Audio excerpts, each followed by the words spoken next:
بھلا یہ قرآن میں غور کیوں نہیں کرتے؟ اگر یہ اللہ کے سوا کسی اور کا کلام ہوتا تو اس میں وہ بہت سا اختلاف پاتے،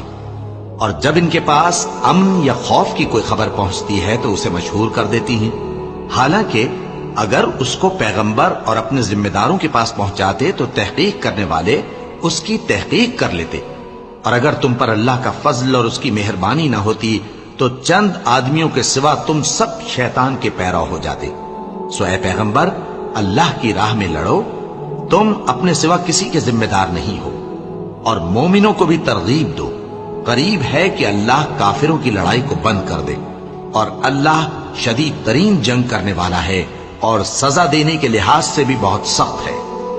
جو شخص نیک بات کی سفارش کرے تو اس کو اس کے ثواب میں سے حصہ ملے گا، اور جو بری بات کی سفارش کرے اس کو اس کے عذاب میں سے حصہ ملے گا، اور اللہ ہر چیز پر قدرت رکھتا ہے۔